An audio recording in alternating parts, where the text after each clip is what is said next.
7 horas e 55 minutos, estamos de volta com Folha no Ar, primeira edição. Nosso link no Face caiu, né? E aí, será que é a chuva? Enfim, mas já está restabelecido. Já tem um novo link aí no ar, você pode acessar aí, quem estiver acompanhando.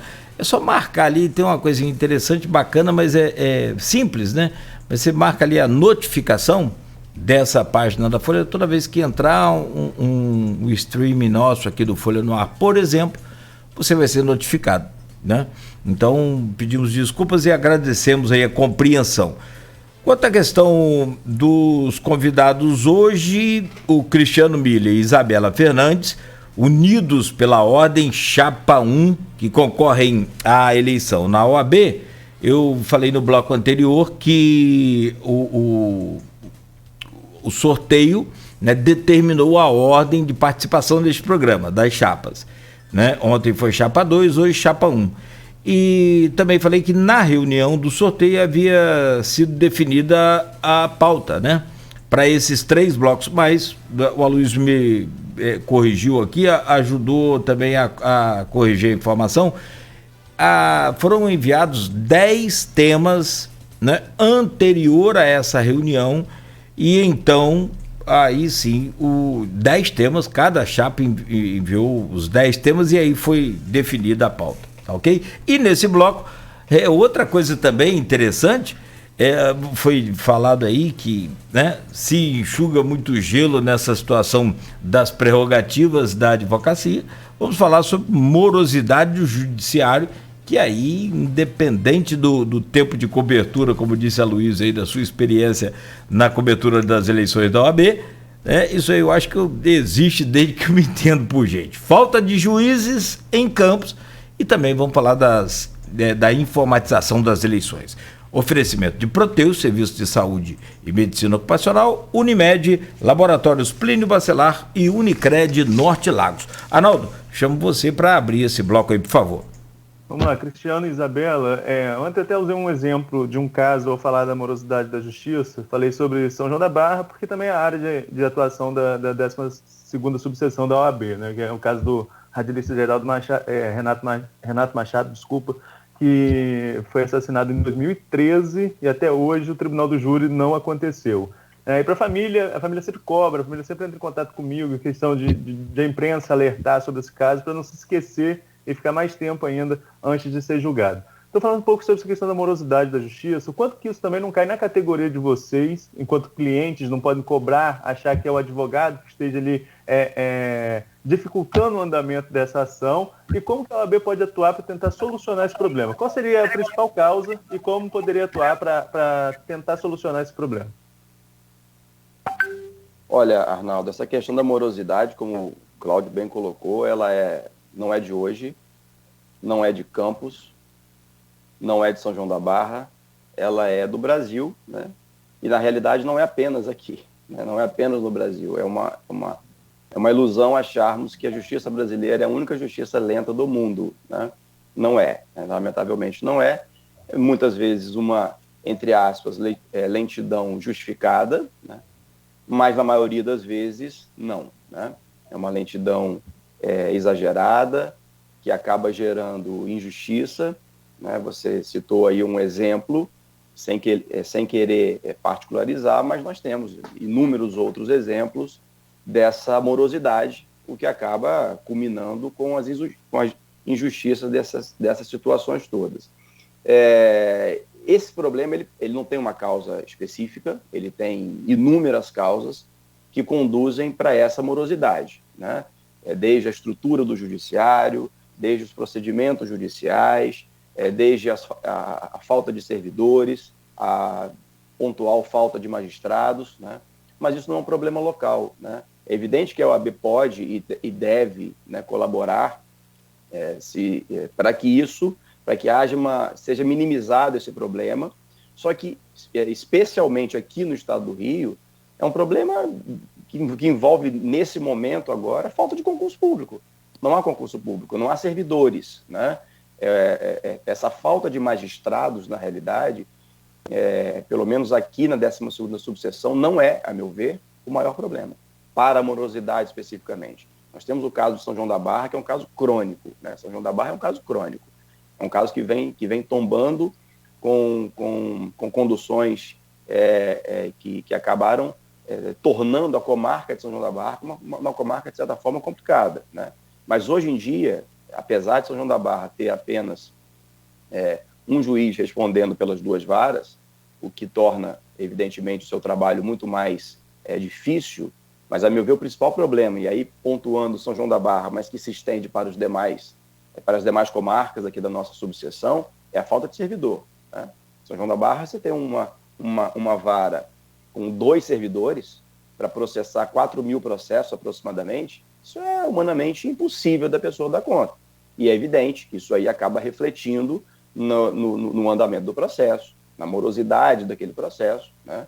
E é claro que a OAB tem a sua participação fundamental, mas a OAB não cria concurso, né? A OAB não realiza concurso, a OAB não tem como impor ao Estado, que estava num processo extremamente delicado financeiramente, proibido de realizar concursos públicos. A OAB não tem como impor a realização desse concurso. Vai agora ser realizado, no início de dezembro, né, aqui a menos de um mês, um novo concurso público. Não sei se será suficiente, né? Nós teremos aí aproximadamente 130 vagas sendo abertas para o Estado inteiro, né? Mas há, obviamente, diante da realização de um concurso público para servidores, uma perspectiva de que pelo menos uma melhora aconteça no número de servidores lotados nas varas de uma forma geral e mais especificamente no município de São João da Barra. Com relação aos juízes, também há uma carência de magistrados no estado inteiro. Não há uma carência pontual aqui em Campos. Em Campos, particularmente considero, apesar de uma vara ou outra não estar com o juiz titular, todas as varas estão preenchidas e com atuação. Não há uma reclamação específica com relação a isso. Apesar da pauta, né, de alguns ser essa, né, isso não é uma reclamação. Né? Falta de magistrados não é uma reclamação, embora também não seja algo recente, né? Eu duvido alguém se lembrar quando foi que Campos teve todas as varas preenchidas com magistrados titulares. Ninguém vai se lembrar, porque esse momento não vai acontecer, não terá acontecido recentemente, né?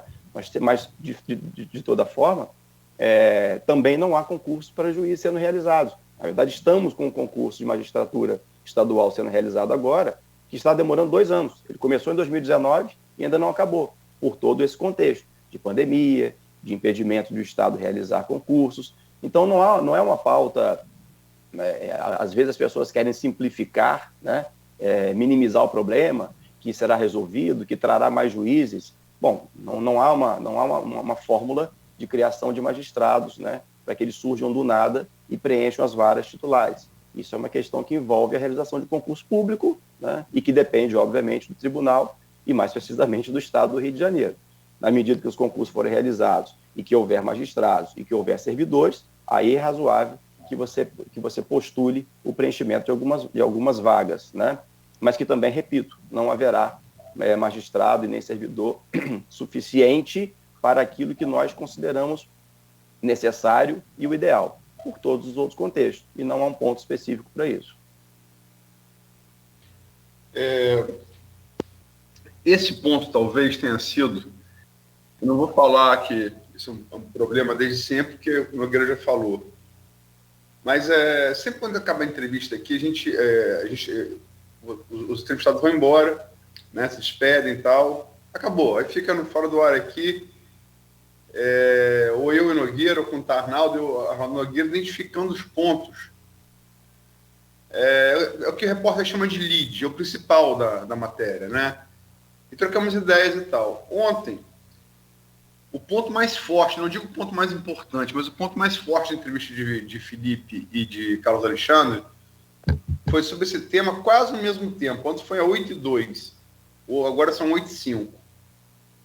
E Felipe falou talvez a frase mais forte, crítica, em relação à atual gestão que é sua, Cristiano. Ele falou, em relação a essa falta de juízes, ele afirmou que a interlocução com o TJ foi abandonada. Por óbvio, o contraditório está aí posto para você responder. Sem querer elevar o grau, mas ele de fato falou isso.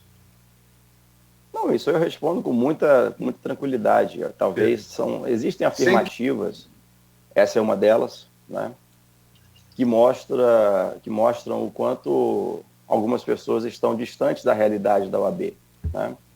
Eu respeito o posicionamento do Felipe, mas a verdade é que não se pode viver de uma OAB que não existe mais, né?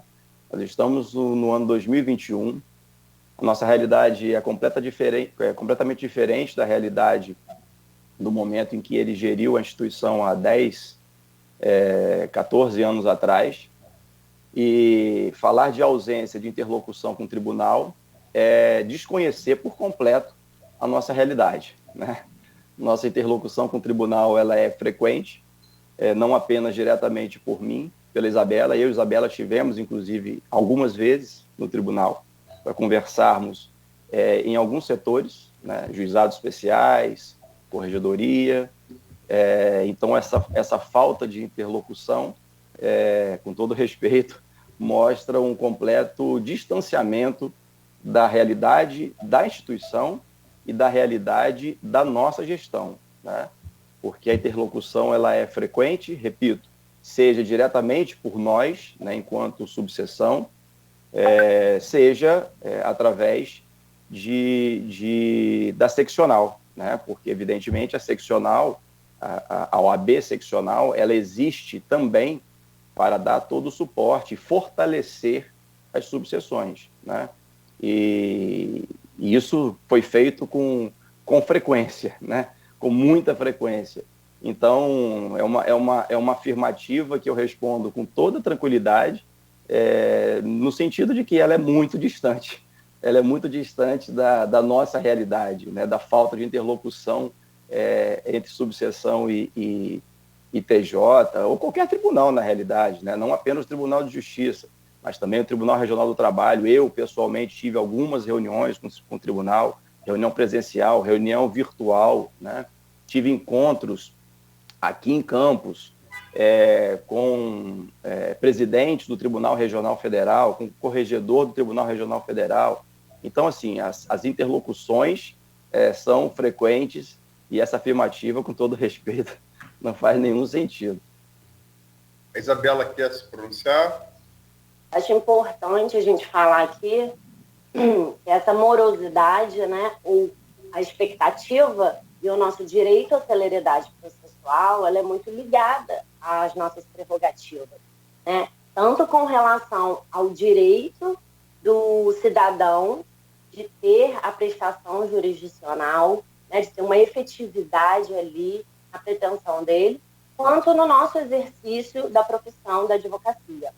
E aí, diante desse cenário, principalmente trazido na pandemia, né, que a gente teve que ficar de uma forma remota, claro que hoje essa realidade ela consegue atender o nosso exercício de forma remota. A gente tem gabinete virtual, a gente tem balcão virtual, a gente consegue ter acesso às varas, aos magistrados através do computador, no site do Tribunal de Justiça, mas a gente também conseguiu criar uma comissão na OAB Campos de celeridade processual, acompanhando, né, a OAB seccional, que também criou essa comissão, e a OAB nacional.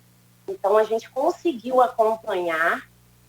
Acredito que a gente tenha sido a primeira subseção a criar essa comissão de celeridade, junto à doutora Mônica Adu, que é a presidente da comissão civil, né? E para que isso? Para que a gente consiga buscar ter esses dados desses processos que estão parados há muito tempo, para a gente conseguir também, quando for ao Tribunal de Justiça, levar esses dados formalizados por nós, né? Muitas vezes a gente pede esses dados pelo Tribunal de Justiça e a gente não consegue ter acesso.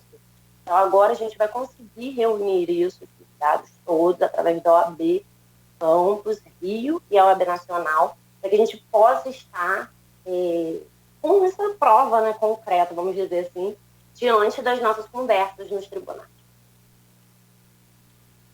Essa questão ela é muito popular, talvez, dentre todos os temas aqui colocados, que é a falta de juízes. Como resolver essa situação? O presidente já colocou que é a questão do concurso público. Agora, a Isabela colocou também a digitalização dos processos também adianta. Tem algum caminho na lei, por exemplo, aquela questão protelatória, isso pode diminuir? Existe, eu estou muito perdido aqui, variando no assunto, mas essa questão de protelar e protelar e protelar, a lei não poderia também ser revista? Eu acho que o nosso Código Penal, por exemplo, é de 1940. Não poderia ser revista e essa coisa diminuir, ajudar a diminuir esse tempo também? Cláudio, veja bem, a meu ver, há um diagnóstico equivocado de que a demora dos processos ela é fruto de uma protelação, né, por parte da advocacia. Isso, na prática, não é o que se constata, né? Isso já está demonstrado que os processos judiciais, isso de uma forma geral, né? Não estou pegando um caso específico, porque às vezes a gente pega casos mais emblemáticos que demoram muito tempo e você acaba tomando aquele caso como referência quando ele não corresponde à grande realidade. Mas, enfim, a demora nos processos judiciais, ela não está relacionada com a protelação, apesar de a protelação eventualmente acontecer, né? Não digo que não aconteça, mas ela não é a responsável, a maior responsável, pelo menos, por essa demora, né? Já foi demonstrado que os processos demoram exatamente nos intervalos entre os atos processuais, ou seja, o tempo que ele fica parado no cartório, esperando a prática de um novo ato processual, e a prática desse outro ato processual não é por conta do advogado, né? A advocacia ela tem prazos a cumprir dentro de um processo. Se ela não cumpre o prazo, ela perde a oportunidade de se manifestar, de praticar aquele ato. Há, como a gente fala, a preclusão para que ela pratique aquele ato processual. O mesmo não acontece, apesar de também terem prazos para praticar, mas os servidores e os magistrados. Então, essa demora, né, esse intervalo entre um ato processual e outro, é que gera essa grande demora, né, essa grande morosidade na solução dos problemas judiciais. Então, a protelação, né, ela acontece? Sim, ela acontece, mas eu posso te assegurar que ela não é a responsável pela morosidade dos processos judiciais, e sim o intervalo existente entre um ato e outro. Se você aguarda 1 mês, 2 meses, 3 meses por uma mera decisão de um juiz, isso é que faz com que o processo se arraste durante muito tempo, porque o advogado ele vai ter ali 5 dias, 10 dias, 15 dias para praticar o ato dele, e ele já praticou. Ainda que ele se valha, eventualmente, de um recurso judicial, de uma medida judicial que possa ser considerada protelatória, isso está longe de ser a responsável pela morosidade do processo. Nessa questão, a gente está no meio de Isabela, gostaria de comentar? Desculpa. Nessa questão que nós estamos passando aqui no meio de uma pandemia, estamos ainda numa pandemia, né? E alguns contextos tiveram que mudar, inclusive esse nosso aqui. Se nós estivéssemos no momento normal, estaríamos no estúdio junto com o Cláudio Nogueira, realizando entrevista nesse momento. Então, o que acontece?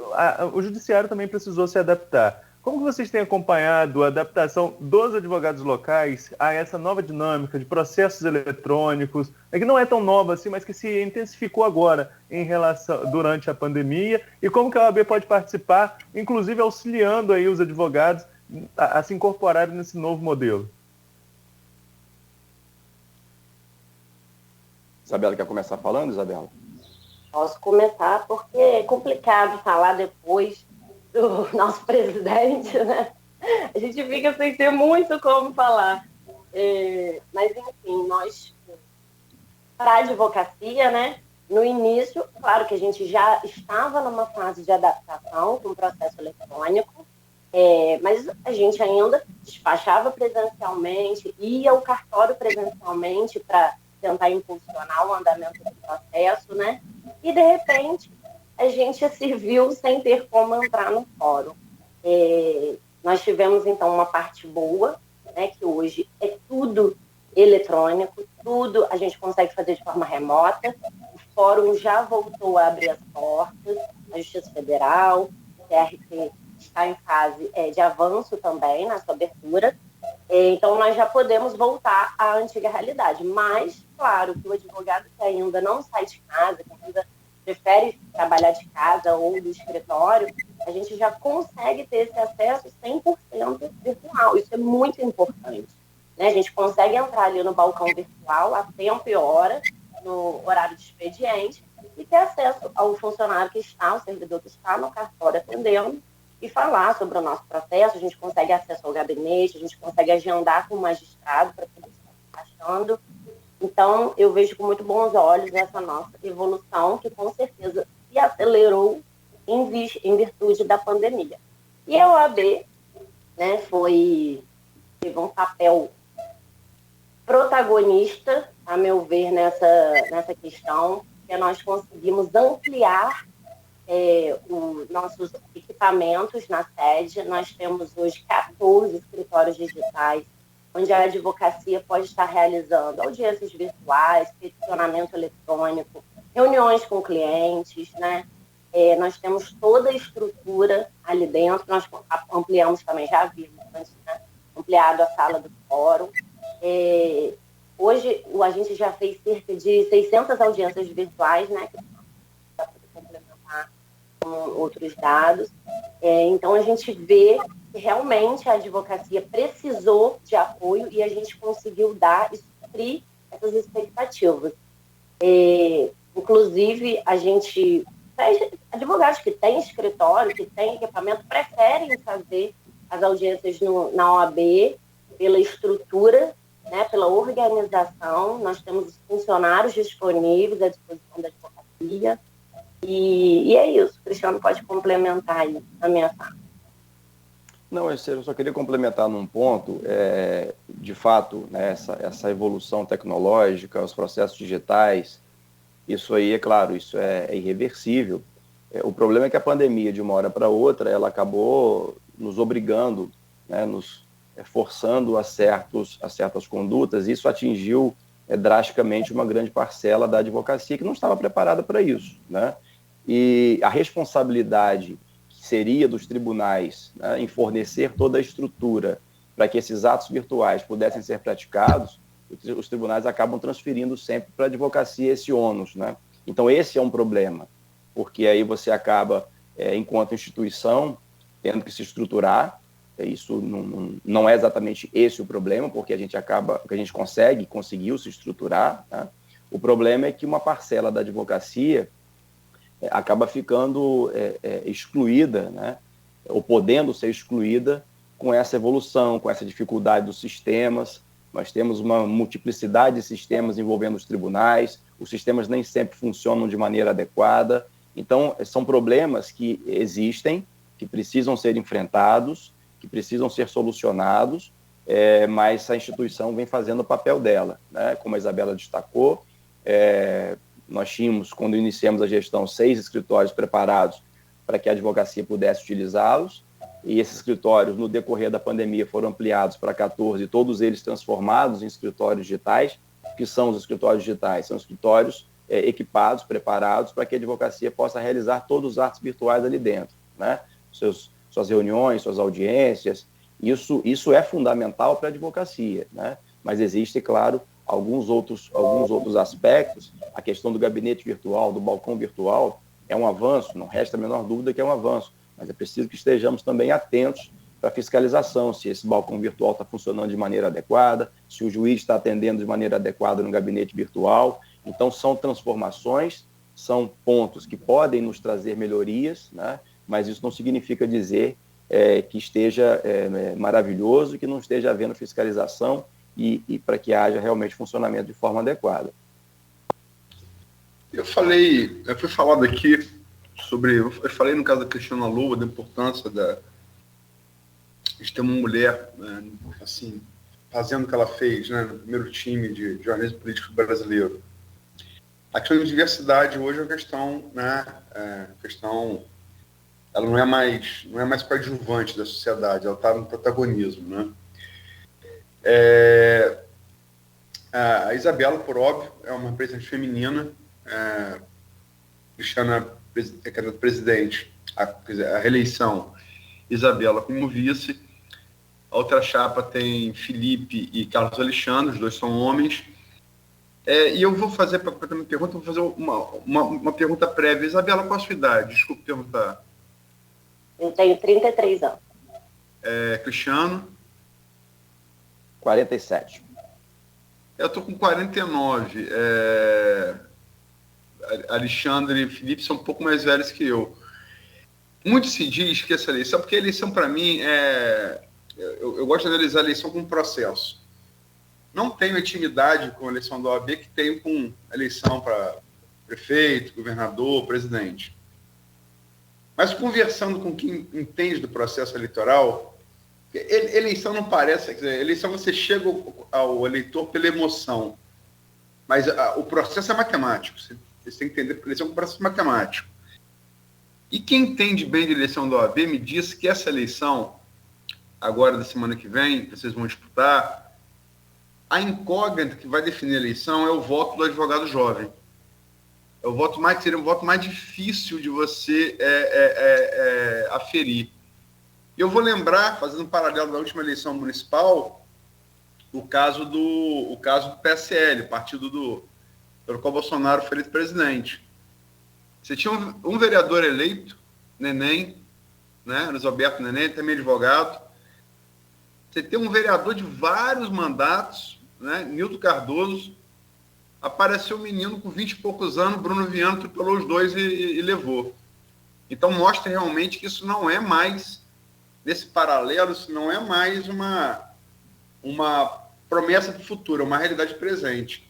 Como é que vocês veem essa visão que me passaram de que seria o voto jovem que definiria, do advogado jovem que definiria a eleição?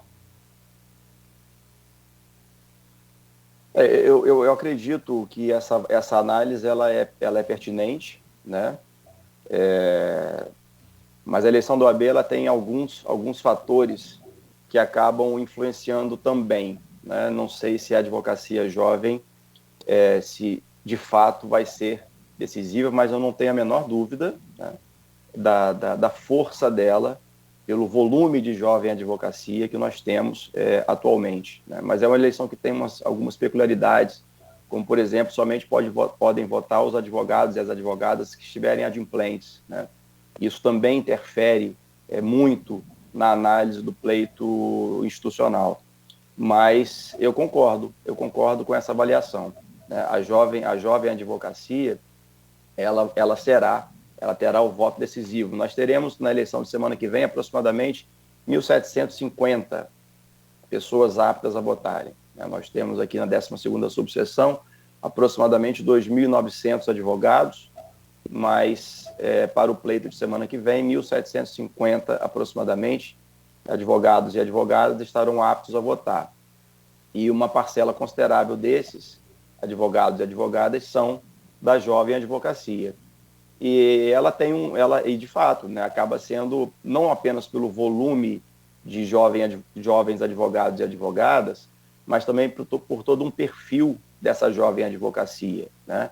Isso aí certamente vai ser decisivo no momento da eleição da semana que vem. Isabela, como a mais jovem... Eu acho... posso ser mais jovem, não estou mais inserida nesse jovem advogado, né, que a gente tem aí como advogados de até 5 anos de carreira. Mas eu acho que o país vem vivendo esse avanço, né, dos jovens estarem inseridos na política, estarem se interessando. O assunto política está muito em alta, isso é muito importante, né? Principalmente a gente vê esses jovens advogados quando eles vêm até nós. E eu tenho sentido muito isso nessa campanha. Participei ativamente da última campanha do Cristiano Miller, com o Cristiano Nunes, mas acho que nessa campanha a gente está sentindo que esses jovens advogados eles realmente querem participar, eles querem ouvir, eles têm essa expectativa, né? Eles participam das nossas reuniões, em determinados momentos até dizendo que ainda não haviam decidido votos, que queriam ouvir as nossas propostas, que queriam ouvir as nossas realizações. E como isso é um ato de coragem, né? Você vê aquelas pessoas que não têm tanta experiência profissional ainda, têm medo do mercado, né? Que ainda não tem um escritório, estão começando ali uma carreira e já se colocam, já querem se colocar neste lugar de voz, de ter voz, de querer ser ouvido, de querer ouvir a gente, né? Então eu acho isso muito importante. A gente realmente valoriza, quer continuar fazendo esse serviço de valorizar a jovem advocacia, de abrir portas, de fazer serviços de mentoria, né, com eles. Então eu vejo com muito bons olhos, acho muito importante essa participação dos jovens advogados. Muito bem, são 8h26. Peço licença mais uma vez, porque rapidamente a gente vai ao intervalo e volta para continuar conversando, o último bloco do programa, né, fazer o fechamento aí com vocês. E a gente tem aqui o oferecimento de Proteus, serviços de saúde e medicina ocupacional com a qualidade certificada ISO 9001-2015, Unimed Campos, cuidar de você, esse é o plano. Também no oferecimento dos laboratórios Plínio Bacelar e apoio Unicred Norte Lagos. Quem conhece, valoriza. Lembrando que hoje estreia no Cine Kinoplex Avenida, no Shopping Avenida 28, o filme Marighella. Não perca, sessão às 8h40.